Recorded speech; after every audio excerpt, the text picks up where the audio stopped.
Jonathan Lee Riches investigates. I am covering the Bryan Kohberger Moscow, Idaho case. Looks like the prosecution has not abandoned this case yet. And I say the word abandoned because this is a abandoned strip mall.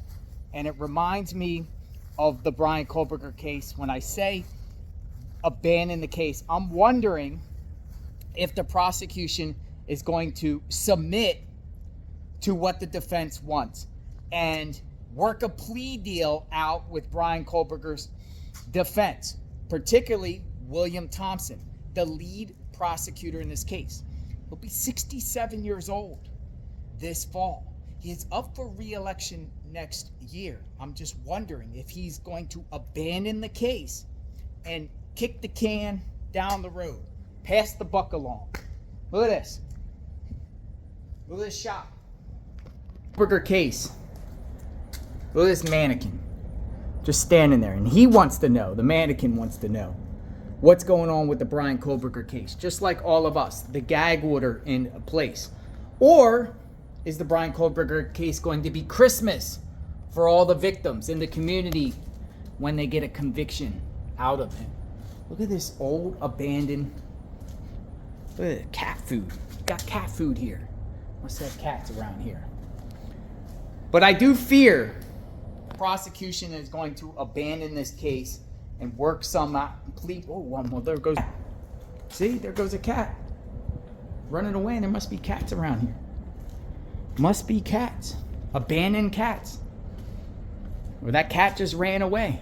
Just wondering if. Look at the cat. Look at the cat. I'm just wondering. And look, all this cat food. They're going to abandon or run away from the case. Now let's talk about Ann Taylor. Is she going to abandon Bryan Kohberger's case like this abandoned strip mall? What I mean is sometimes lawyers do a crap job or do a job up to a point and then file notice to withdraw, notice to quit the case. Or will Bryan Kohberger abandon his defense team? Like this building here, like this abandoned building. And what I say is, oh, I'm tired. I don't like the pleadings and motions. For instance, the newly filed motion by Bryan Kohberger's defense saying that he was driving around at night and admitting to that. I wonder if Bryan Kohberger is on board with that type of defense. Oh, it's like an abandoned strip mall. Here's your thoughts on the Bryan Kohberger case.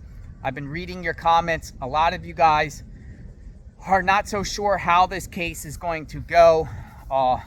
Will the case go old and antique and stale?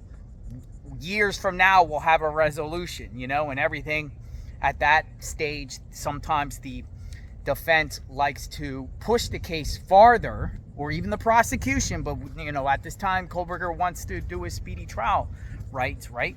But sometimes they push it forward, so when it does get tried, the outrage, everything kind of calmed down.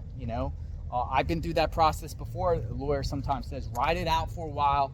When the outrage goes down, and I say outrage, when I was my teenager years, I did a bunch of prank phone calls, and the lawyer was just like, calm down, and then got me a good deal. I made prank phone calls as a juvenile. But that's a whole different story. But we're talking about the case going stale or the case becoming antique.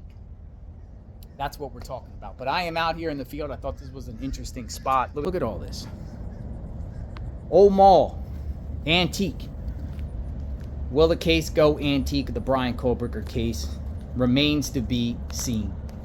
To my channel, the show antique people should be coming here because they got some cool stuff. Subscribe to my channel, hit the notification button. Covering the Bryan Kohberger case. What is that? An old... Yes, the wheels of justice are turning for Bryan Kohberger, and I believe they're grinding a conviction. A conviction is coming, but some people fear that the prosecution will make a plea deal. What do you think? Remains to be seen. We will talk soon. JLR investigates. Be safe.